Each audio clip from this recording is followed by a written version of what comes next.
छत्रपति शिवाजी महाराज के इस पावन धरती को, मराठा भूमि को मैं प्रणाम करता हूं।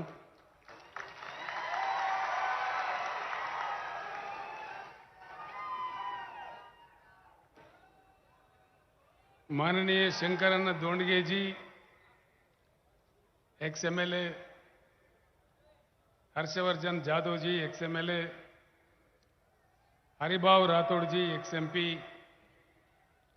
श्री नागनाथ घिसेवाड़ जी, श्री सुरेश गायकवाड़ जी, श्री यशपाल भिंगे जी, प्रहलाद रामाराव राकोंडे जी, जकीर गौ साहब, दिलीप दोंडगे जी, शिवराज दोंडगे जी और दीपक आत्रम एक्सएमएलए साहब, मंच पर उपस्थित सारे नेतागण, तेलंगाना राज्य से आए हुए साथी एमएलए, एमएलसी, एमपी और नांदेड़ जिले के चौ तरफ से आए हुए किसान भाइयों को, बहनों को, सारे लोगों को मैं विनम्र पूर्वक प्रणाम करता हूं।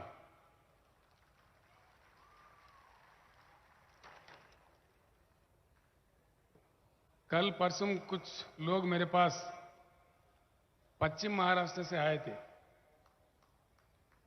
वो मुझसे लड़ रहे थे कि बार बार नांदेड़ जा रहे हो, क्या शोलापुर नहीं आना है? मैं बोला भाई जरूर आएंगे, लेकिन नांदेड़ में जो प्यार ज्यादा मिल रहा है इसलिए मुझे वहां खींच के लेके जा रहा है। ये जो आपका प्रेम है, मुझे कुछ ही समय में दोबारा यहां आना पड़ा है। अच्छी बात है। इस सभा में आने वाले लोगों को रोकने के लिए गांव में दावतें दिए जा रहे हैं, बकरे भी कट रहे हैं। ये बात मेरे से ज्यादा आप अच्छा जानते हैं। और अभी मुझे खबर मिला है कि नांदेड़ चौराहे के पास लोगों को यहां नहीं आने देने के लिए डाइवर्ट करके बाजू किए जा रहा है। ऐसे काम बहुत देखने को मिलते हैं। लेकिन एक बड़ी किसानों की तूफान अगर आ जाए, ये सारे चीज हमको नहीं रोक पाएंगे।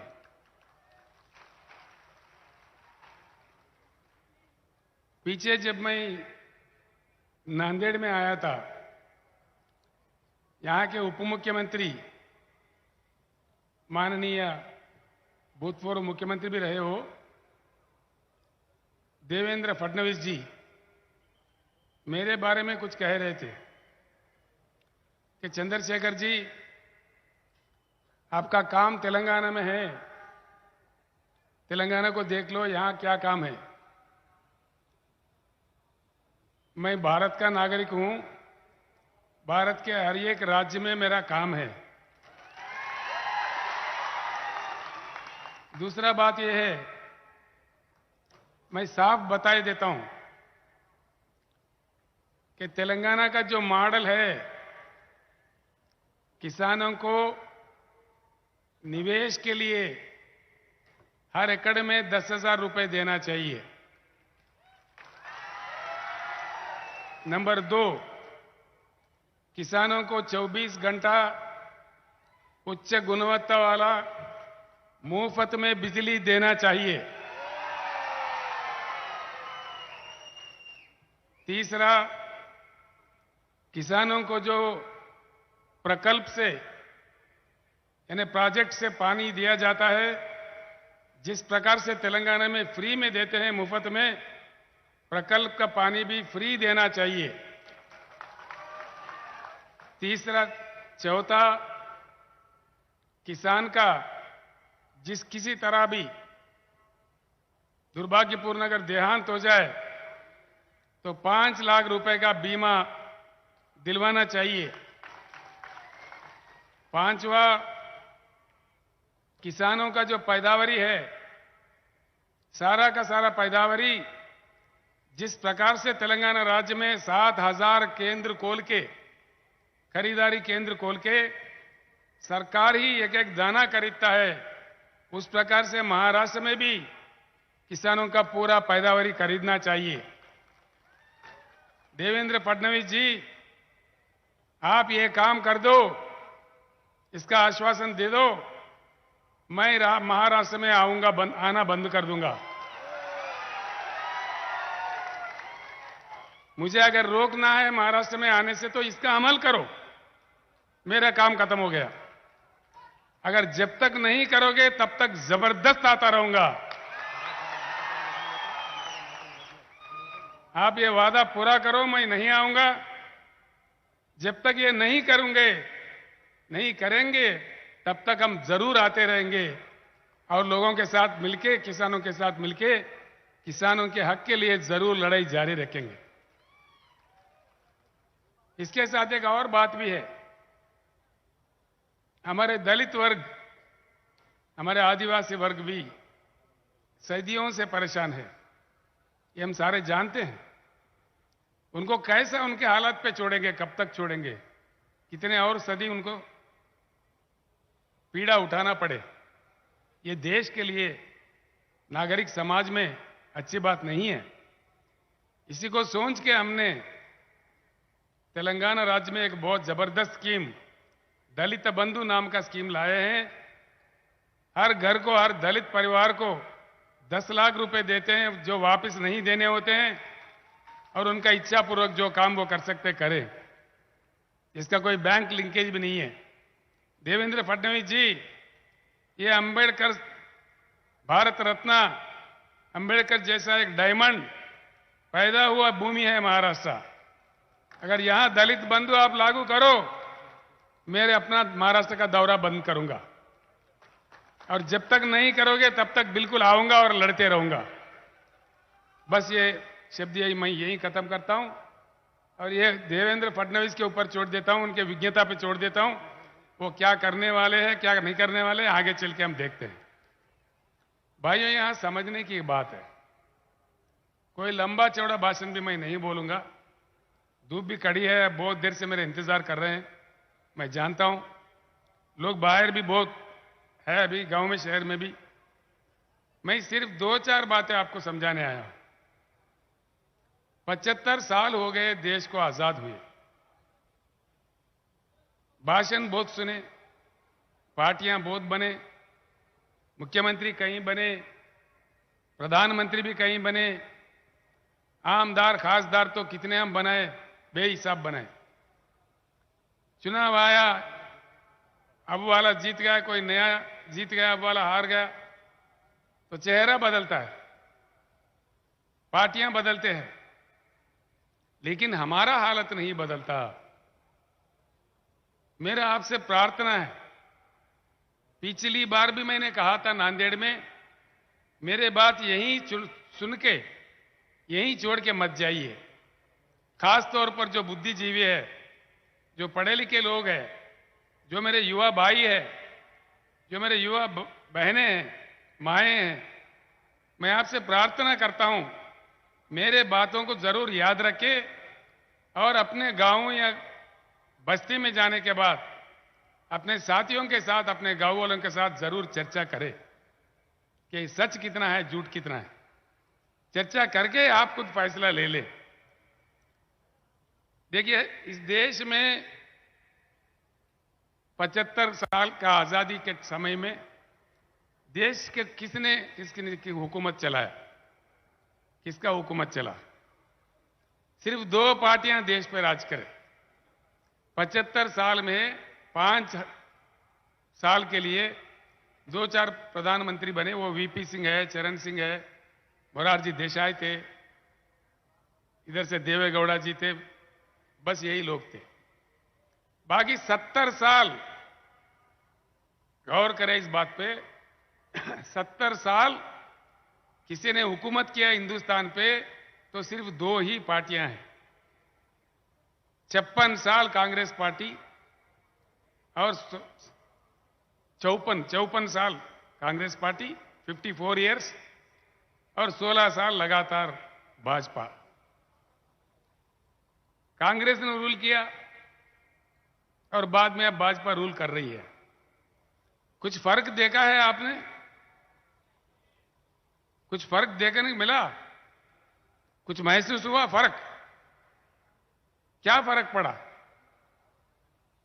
उन पार्टियों के लिए फर्क पड़ा होगा, पार्टियों के नेता के लिए फर्क पड़ा होगा, किसी के कांग्रेस का मंत्री पद जाके इनको भाजपा वाले को मंत्री मिला होगा, लेकिन जनता को क्या मिला, किसान को क्या मिला? किसान का हालत क्यों नहीं बदला? दया करके सोचिए। मैं राजनीति नहीं बोल रहा हूं, ये राजनीति आखिरी में बोलूंगा, लेकिन अब जो बात मैं कह रहा हूं कि ये सच है झूठ है, दिल पे हाथ रख के सोचिए। दोनों पार्टियों में कोई फर्क दिखा, कोई अंतर दिखा? कोई फर्क नहीं है। फिर इसको हराओ, उसको जिताओ, इसको जिताओ, उसको हराओ, इसमें क्या मजा है? पहचानने की बात कहां है? चाबी किधर है? चाबी कहां है हमारे हाथ में। देखते हैं कितना ताकत है।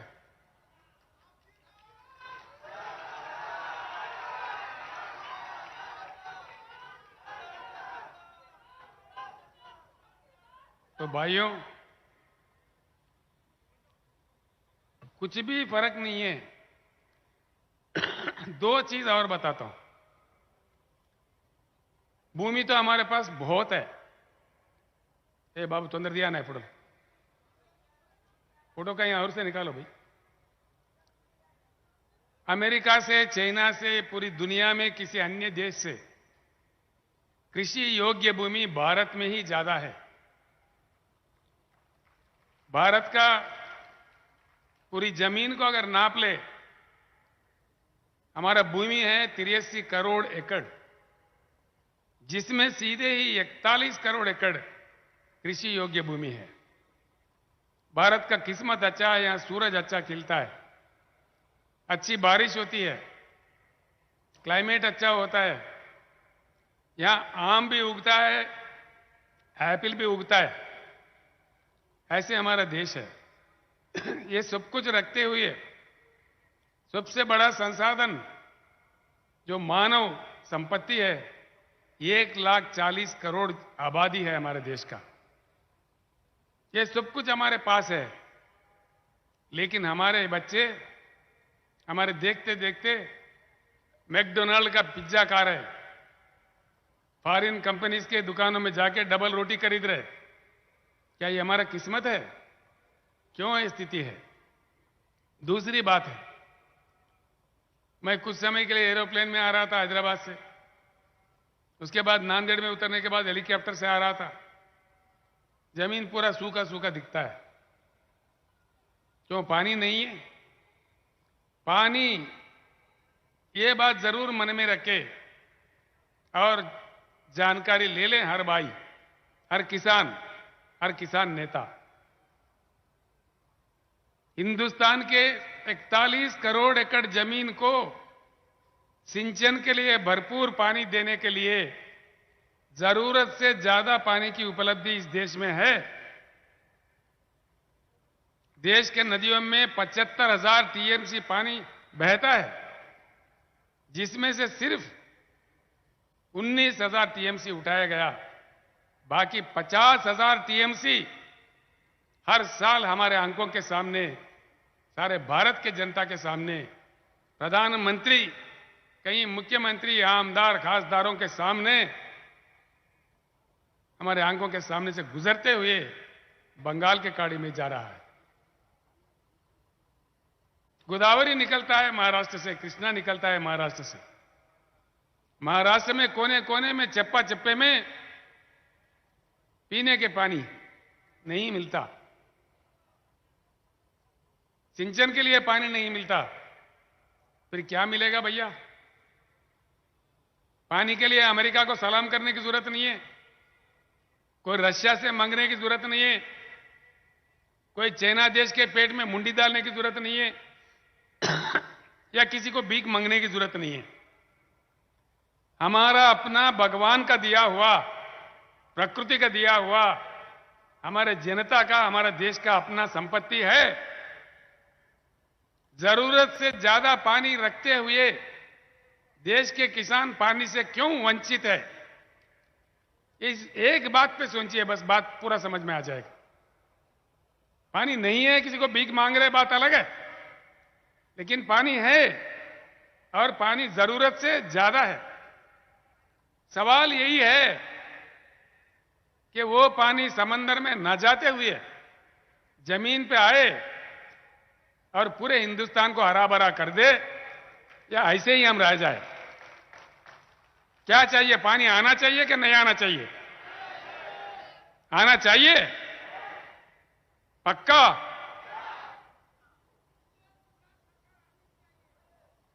एक बात है। दूसरी बात है, पानी नहीं दे रहे, भाषण दे रहे। भाषण सुनो तो माइक पड़ जाएंगे, सुन सुन के चक्कर आके पड़ जाएंगे हम लोग।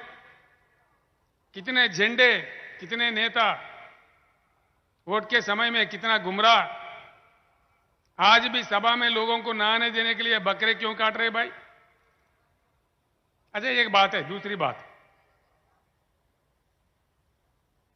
करंट नहीं दे सकते।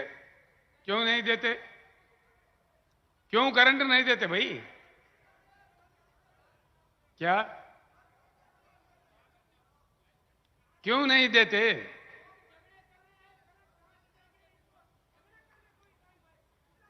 ऐसा है, पानी तो जरूरत से ज्यादा है, इस बात का जानकारी ले ले। अगर है, आपको जानकारी हो गया, तो पूरे जनता को जगाइए और युद्ध कीजिए मेरे साथ में। पूरे पानी जमीन पे आ जाएगा और भरपूर हर एकड़ को पानी मिलेगा। ये मेरा वायदा है आपके साथ। तो दूसरी बात है, बिजली, पर्याप्त बिजली, जितना चाहिए उतना बिजली देने के लिए हमारे अपने देश में महाराष्ट्र समेत कई राज्यों में बहुत सुंदर सा प्रकृति का दिया हुआ कोयला है। और वो कोयला कितना है हमारे पास? 361 बिलियन टन्स। 361 बिलियन। जो लिख लेना चाहे लिख ले। 361 बिलियन टन्स का कोयला हमारे पास ऑलरेडी है, जो पूरे देश को 24 घंटा हाई क्वालिटी पावर देने के लिए 125 साल के लिए भरपूर है। 125 साल के लिए। भाई क्यों नहीं देते बिजली? किसान और जनता, सरकार से हम चांद सितारे थोड़ी मांग रहे, सोने के ईंट थोड़ी मांग रहे। भाई जो पानी भगवान ने दिया, बीच में इंसान अड़चन बन बैठा है। जो कोयला भगवान ने दिया, बीच में हमारे राजनेता, हमारे प्रधानमंत्री, हमारे मुख्यमंत्री बीच में अड़चन बन बैठे हैं। बस ये राज आप जान जाइए। देखिए, एक बात है, केसीआर एक बार आके गया नांदेड़ में, गुलाबी झंडा एक ही बार आके गया, एक ही लहर। क्या आ गया? किसान को 6,000 रुपए आ गया बजट में। आया कि नहीं आया? पहले क्यों नहीं आया भाई? पहले क्यों नहीं दिया? अब समझ जाओ इसमें गुलाबी झंडा में क्या ताकत है। पहले क्यों नहीं दिया, मैं पूछ रहा हूं। ये 6,000 भी देने का ढंग कैसा? अंगार पे पानी छिटकते ना, इस तरह बीक डाला जैसा। नहीं चाहिए हमें 6,000 रुपये, हमें चाहिए 1 एकड़ में 10,000 रुपए निवेश के लिए। चाहिए कि नहीं चाहिए? लड़ेंगे इसके लिए। किसान भाइयों को इस लोहा के सभा से मैं एक बात स्पष्ट रूप से कहना चाहूंगा। ऐसा नहीं है कि हमने जंग नहीं लड़ी, हमने लड़ाइयां नहीं लड़ी, ऐसा नहीं है। 75 साल से लगातार लड़ाई जारी है। हरियाणा के भूमिपुत्र सर छोटू राम के जमाने से, महेंद्र सिंह टिकायत के जमाने से, प्रोफेसर नंजुंडा स्वामी बेंगलुरु से, और यहां के शरद, मुझे मालूम है, शरद जोशी के जमाने से कितने लड़ाइयां हम लोग लड़े। अभी अशोक नवले, उनके नेतृत्व में 10,000 लोग पैदल चले नासिक से मुंबई तक। इससे पहले तो 50,000 चले। हमारे दशरथ सावंत काका जो अहमदनगर से यहां बैठे हुए हैं, 84 साल उनका उम्र है, 84 इयर्स। वो सारे जिंदगी लड़ते रहे, शरद जोशी के साथ, किसी और के साथ, किसी और के साथ, अभी भी लड़ रहे। एक बात सोच लो, प्याज के दाम के बारे में, गन्ना के दाम के बारे में, कहीं और पैदावारी के बारे में, हर साल हमें क्यों लड़ना पड़ता है? हर साल हमको रोडों पर क्यों उतरना पड़ता है? क्या यही हमारे नसीब में लिखा है? ये बात सोचिए जरूर। मैं इतना ही कहता हूं आपसे। दूसरा एक बात कहता हूं, अगर हम लोगों को ही, किसानों के लिए ही लड़ना पड़ता है, तो रोडों पे उतरना पड़ता है, भूख हड़ताल करना पड़ता है, तो फिर हमारे आमदार कहां गए, जिनको हमारे प्रतिनिधि चुन के हमने भेजा है असेंबली में, पार्लियामेंट में? वो कहां सो रहे हैं इतने साल से? गुवाहाटी भाग रहे। बस कौन किधर भाग रहे मुझे उससे वास्ता नहीं है, ये आप लोगों का आवाज है। मेरा एक ही विनती है, अब कब तक लड़ेंगे? जिंदगी तमाम लड़ते रहेंगे? सारे जिंदगी लड़ाई के लिए पैदा हुए हम लोग। देखिए लड़ाई कहां तक लड़े, ये नहीं है कि किसान नहीं लड़े। अभी हम सबके सामने वहां बैठे हैं हमारे भारत राष्ट्र समिति के राष्ट्रीय किसान मंच के अध्यक्ष गुरनाम सिंह चडोनी जी। उनके ऊपर 100 केस करे, वो हरियाणा से है, कुरुक्षेत्र से 100 केस बनाए उनके ऊपर। 13 महीने लगातार किसानों ने धरना दिया, और उस धरने के समय में 750 किसानों ने अपने प्राण त्याग दिया। ऐसा नहीं है कि हम नहीं लड़े। हुआ क्या, नतीजा क्या मिला? आप ये बात दिल पे लेके सोचिए दया करके। ये कोई आम राजनीति का सभा नहीं है, एक चिंतन शिविर है मेरे हिसाब से। हर एक बात मेरा दिल में रखिए। जो आग मेरे दिल में है, वो अगर आपके दिल में आ जाए तो काम बन जाएगा। जिस दर्द से मैं कह रहा हूं, उस दर्द अगर आप लोगों के दिल में पैदा हो तो बन जाएगा काम। मैं यही चाहता हूं कि हमारे किसान का भलाई हो। बिल्कुल 750 किसानों का मृत्यु हुआ, कम से कम देश के प्रधानमंत्री एक शब्द नहीं बोले। लेकिन जब चुनाव आता है, उत्तर प्रदेश में, पंजाब में चुनाव आया, तो मीठी मीठी बातें बोल के किसानों से माफी मांग लिया। हम तो पागल है, माफी मांग लिया तो बस खत्म हो गए, खुश हो गए, फिर वोट दे दिए झूठी कहानियां सुन के। फिर क्या हुआ वायदा? कुछ हुआ? उसका नतीजा कुछ निकला? कुछ नहीं निकलेगा। ऐसे ही जब कभी अब आंदोलन पर उतर आते हैं, जब कभी हम इकट्ठे होने लगते हैं, जब कभी हमारे ताकत दिखने लगते हैं, बस अंगार पे पानी छिटके जैसा कोई माफी मांगता है, कोई 6,000 का भीख देने का प्रयास करता है, कोई और ड्रामा करता है। क्यों भाई? 6,000 क्यों? 10,000 क्यों नहीं देते? क्या नहीं लेना चाहिए? आज मैं ये बात कर रहा हूं, क्यों देते, क्यों लेना चाहिए? बस ये बात दिल में रख लो किसान भाइयों और मजदूर भाइयों और मेरे दलित भाइयों। कोई किसी से भीख मांगने की जरूरत नहीं है। इसीलिए मैंने नारा दिया है बहुत सोच समझ के, अब के बार किसान सरकार। भाई वोट किसी और को क्यों दो और भिखारी बन के दरखास्त लेके क्यों घूमो उसके पीछे। हम खुद बन जाएंगे आमदार, हम खुद बन जाएंगे खासदार, क्यों नहीं बनाएंगे? क्या ताकत नहीं है हम में? नहीं है? नहीं सुनने आ रहा मुझे। हम में वो ताकत है?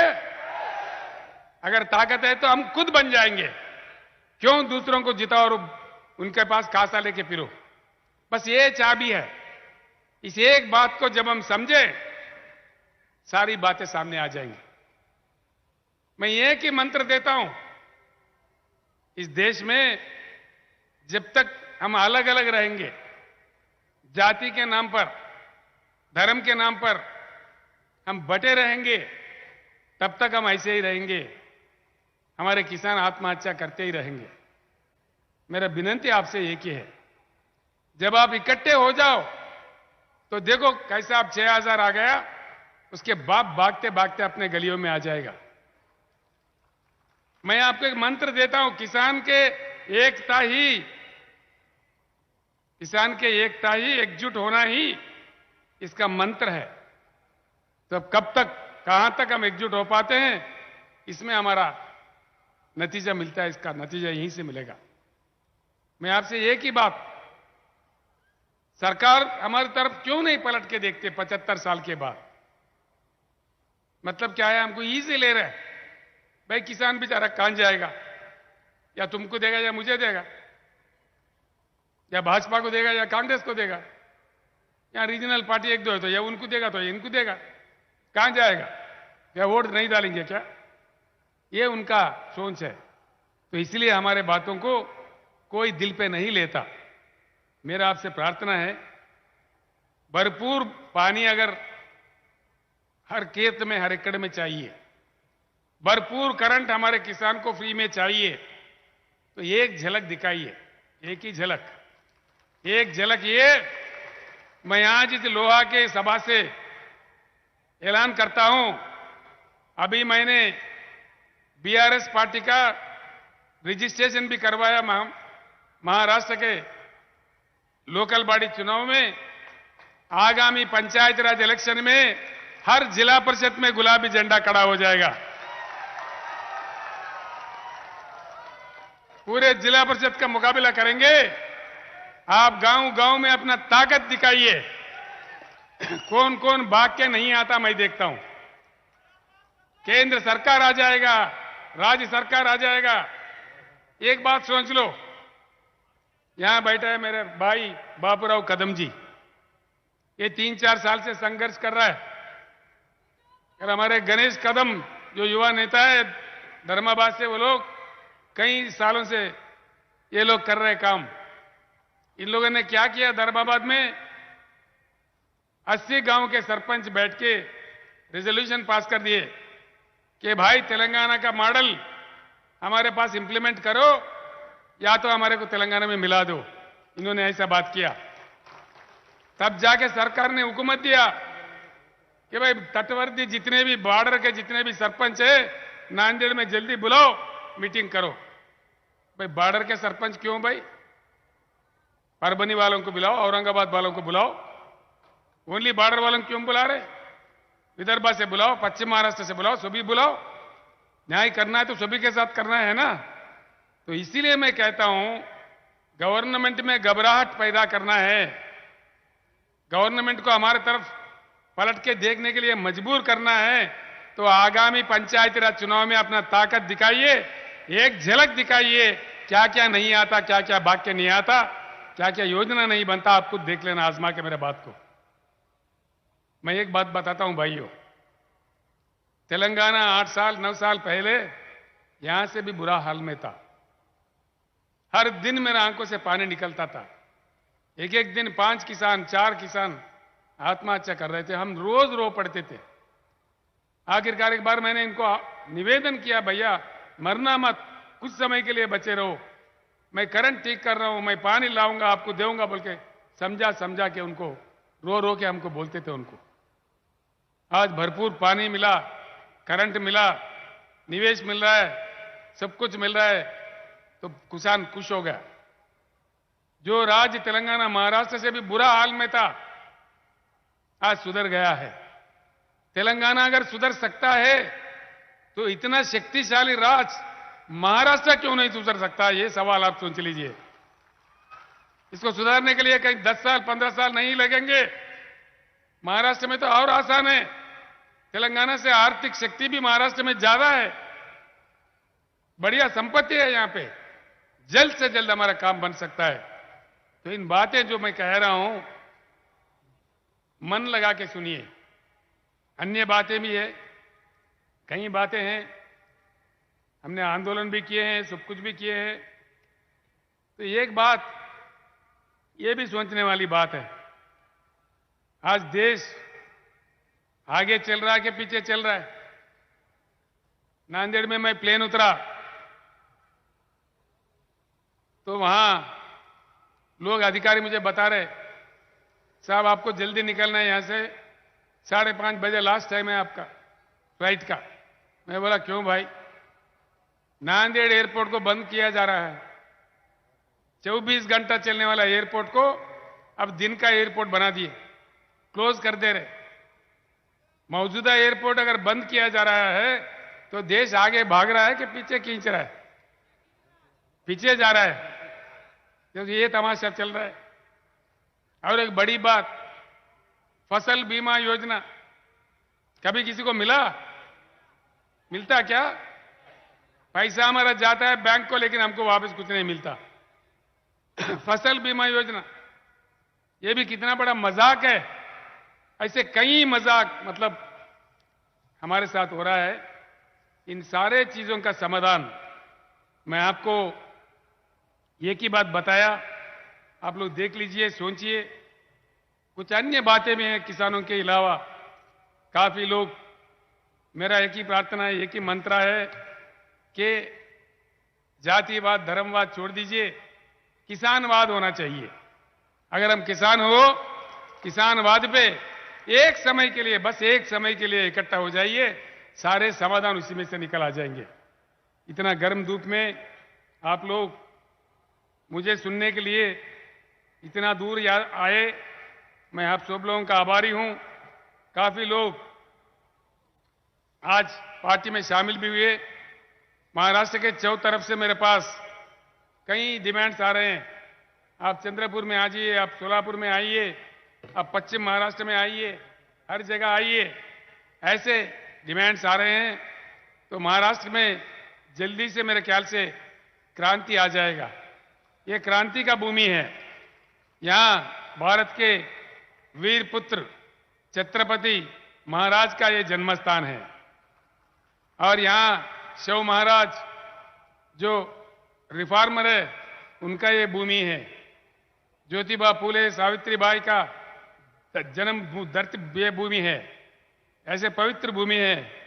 और भारत का संविधान रचने वाले बाबा साहब अंबेडकर का पैदा हुआ एक पवित्र भूमि है। इस भूमि में क्रांति की कमी नहीं है। मैं एक ही बात आप लोगों से निवेदन करता हूं, आखिर में एक ही बात मैं बोलना चाहूंगा आप लोगों से, भाइयों। आज 75 साल के बाद हमारे अनुभव बताता है, जो पार्टी आया हमारे साथ इंसाफ नहीं हुआ। ना ही पीने को पानी मिलता है, ना सिंचन के लिए पानी मिलता है। आखिर हमारा आत्महत्या पे भी इनको फिक्र नहीं है। वो लोग हमको लाइट ले रहे, हमारा मजाक उड़ा रहे। अगर हमको सीरियसली वो लोग ले ले तो एक झलक बताइए, वरना हम खुद आगे चल के किसान सरकार बना के हमारे सारे समस्याओं का समाधान निकाल सकते हैं। इसीलिए मैं आपसे फिर एक बार विनम्र पूर्वक विनती करता हूं, मैंने जो शब्द आपको बताए, मैं लंबा चौड़ा नहीं बोलते हुए आपको गुमराह भी नहीं करना चाहता। जो बात मैंने बताया है, आपके गांव जाके जरूर सोचिए। आखिरी में मैं एक शब्द और कहूंगा, जब सारे बातें संभव तेलंगाना में है, महाराष्ट्र में क्यों नहीं है? महाराष्ट्र में धन की कमी नहीं है, महाराष्ट्र में सिर्फ मन की कमी है। इस मन को अगर हमारी तरफ खींच रहा है तो हमारा एकत्रित होना, एकजुट होना ही एक ही काम है। कुछ ही समय में गांव-गांव में बीआरएस के नेता लोग आएंगे, मेंबरशिप बनेगा, बीआरएस के कमेटियां बनाएंगे। मैं आप सभी लोगों से निवेदन करता हूं, ये किसान का पार्टी है, किसान का झंडा है। हर गांव में इसको ताकतवर बनाइए, वो आपका ताकत बनेगा, आपके लिए लड़ता रहेगा। आपको शुभकामनाएं देते हुए हमारे पूर्ण विजय प्राप्त हो, हमारे आत्महत्याएं बंद हो, भरपूर पानी सिंचन के लिए आए और हमें पूरी सहूलतें मिले, भरपूर फ्री बिजली हमारे को मिले, ये मैं चाहता हूं और भगवान से पूरी प्रार्थना करते हुए मैं आपसे अपने भाषण समाप्त करता हूं। जय तेलंगाना, जय महाराष्ट्र, जय भारत। अब की बार ठंडा पड़ गए, गर्म ज्यादा बोलिए। अब की बार धन्यवाद।